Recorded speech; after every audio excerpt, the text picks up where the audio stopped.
Hey guys, Indie Prepper here, doing a review of some of my favorite of the Cold Steel line.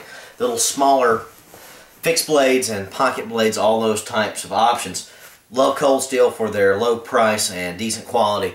Are there better blades out there? Yes, but nothing that's going to beat these for the price. This one is on the Kudu folder knife. These things are very low cost, very affordable, very cheap. I would not qualify or classify this as a standardized pocket knife as it's so big. It's quite large and not as easy to flip open as your little Spydercos and all those sorts of modern knives with their little thumb studs and holes and all that sort of stuff. This is more of a classic reproduction of a blade. This is based off of African style knives that you're going to find throughout Africa and the Middle East, from what I have read. This is a ring lock folder. For those of you not familiar with the ring lock folder, this is probably the simplest style of folder I have ever seen that actually locks in place. Your standard little old timers and all of that, case knives, they just flip open. You use them. God help you if you put any pressure on the backside because it's going to clamp down on your fingers. This is an easy solution to lock this thing in place. We'll go over that here in a second, but this is a stainless steel blade. The grips are 43% glass reinforced Zytel, so nigh on indestructible. It's called the Kudu because a kudu is an African style antelope, which you can see here on the blade. That's Kudu. Close that down again. I have seen people comment, what is that strange little swivel style metal attachment there for flash here on this blade? Well, that's a kudu horn. That's what kudus look like. Google that bad boy, you'll figure it out. Again, this thing has a ring lock back.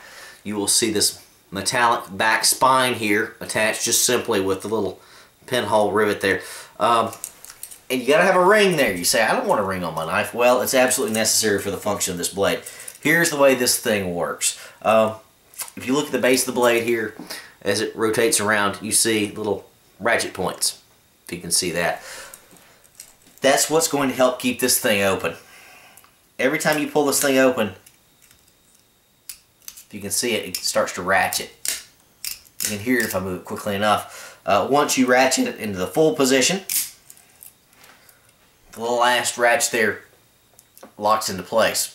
Now, this is very sturdy, very nice little blade.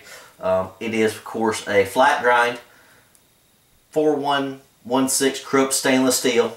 It's a 10-inch overall contraption here with a 4.5-inch blade. So this is big. This is not exactly a pocket knife. This is somewhere between a pocket knife and what I would consider a small field knife. Not sure I would baton with this, though I may actually try it at some point. This may actually make a decent little folder for my backup due to the low cost. This thing only runs about $6 at Bud K and some of your other sites. You may find it for more, but $6 for a little folder knife that's high quality and very, very sharp. Hard to beat. Just something to play around with. I think it's interesting. Again, well, from what I've read, these things are predominant in the Middle East and African countries just as a standard little carry knife that people tend to carry around. From what I've heard, though, this thing is a bit harder to lock closed or open than some of your lower cost cheap blades in Africa, etc. But it's just pretty sturdy. Now, this is a little unique. You have to have the ring on here. Basically a key ring for all intents and purposes. If you can see how this thing is locked into place, this metal bar effectively locks this blade into place without being able to dislocate it no matter how much pressure you put on this blade. Now, what you're going to have to do, and be careful here, don't put your fingers here over the closing part of this inside of the grip here.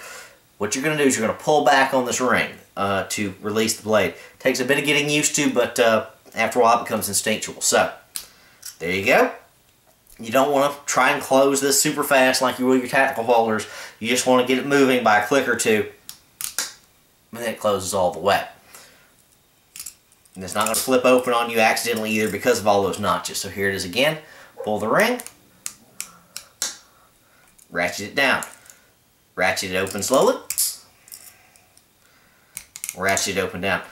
This thing does have your standard little thumb notch there for opening the blade. With a blade this size, I don't really know how necessary that is. I can open this just fine by grabbing it between my two fingers and opening it. If you don't open it that way, it seems to work okay. I actually think it's better just to grip it, pop it open. Again, big blade for a pocket folder. Again, a little too long, a little too wide, a little too big for your standard pocket knife, just to be carrying around every day, in my opinion. Though, would I throw this in a tackle box or in my car, something like that, for a usable knife? Yeah, absolutely. Again, for $6, this is a knockdown, drag out, good price. Again, very unique blade that you just don't see here a lot in the United States. The Cold Steel Kudu, put that in the camera so you can see it there. Sorry, guys. Cold Steel Kudu for about $6. I highly recommend you pick one up. Just something you can play around with, something unique, something most people aren't going to have. MD Prepper, out.